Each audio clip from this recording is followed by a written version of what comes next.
Oh, wait a minute. Looks like we got a call. We have a call. We have a call.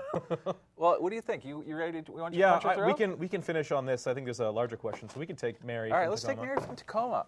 Hello, Mary. Mary, can you hear us? Hello, Mary. Hey, Mary. Yes. Hey, Mary. This is Case and Casey. What do you got for us? I wanted to talk about the encroachment of religion into the highest levels of government. The fact that that in order for a candidate to be elected, questions about his or her religion are required by the press, right. And this never used to be. Right. Yeah. I've got the I've got the sound on. No, it's okay. I'm an older mute person, your TV, I remember Mary. that in the old days, all the way back to Kennedy, religion was never discussed. Faith. Well, Kennedy, the fact that he was Catholic was brought up, of course. Right. But, yes. Since then, religion has become more and more important as a topic when selecting a candidate for higher office. And the fact that Obama's religious affiliation with the church in Chicago was made such an issue, and in no other Western country is religion an issue for a candidate for high office. Right. And yeah, I mean, we're totally on the same board with you here, and I think this is Case and I are both members of Seattle Atheists, and as a political activist, we're advocacy, I guess, separation of church and state. Actually, in the Constitution, it explicitly states that there will be no religious test. Am I that is correct. Yeah. But obviously, our culture, our political culture, actually says that if you don't come out and express to have a belief, not necessarily a Christian belief, because there are obviously prominent Jewish politicians, but if you don't express a belief in a God of some sort, then you're suspect. Right. And exactly. Obviously that's wrong. I know a lot of people have misconceptions about whether or not atheists are even morally fit to be able to make decisions. Oh, and make I know, laws. right. Well, but my point is, even just the fact that religion is an issue for a candidate for high office is something that isn't an issue in any other westernized country, and it's becoming more and more prevalent.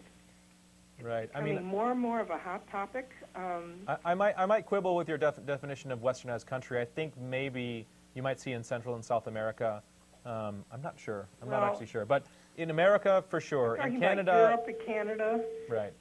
Yeah. Right. I think you can blame a lot of that in the 1970s when the moral majority entered into politics. When they started to interject faith into politics, that really skewed everything. That really made you had to be a certain way in order to be elected. Right. You saw that a lot with who was it? Anita Bryant in. Well, it probably started with Reagan. Well, no, it was before Reagan. It was actually the moral majority actually got their feet wet Jimmy in Carter. politics in the 1970s. But yeah, Ronald Reagan, he used a lot of religious imagery in his speeches, and he invoked God quite a bit. And so, actually, we may have to blame it on Jimmy Carter too, because that was. Yeah, well, Jimmy Falwell too, wasn't it? No, Stewart. Who was the one who the minister who keeps visiting presidents? Well, Falwell did, of course, during Bush, but Billy Graham has always had since I know Reagan at least, that Billy Graham was kind of the default Christian spiritual advisor to the office of the president. Since Nixon. That's true. Yeah. Yes. But yeah, no, I mean, this is a concern for us, and the thing that baffles me is that it isn't a concern for other people, because I think an honest Christian, not just to talk about theists, let's just talk about American Christians, would say not everyone who's a Christian believes in the same thing.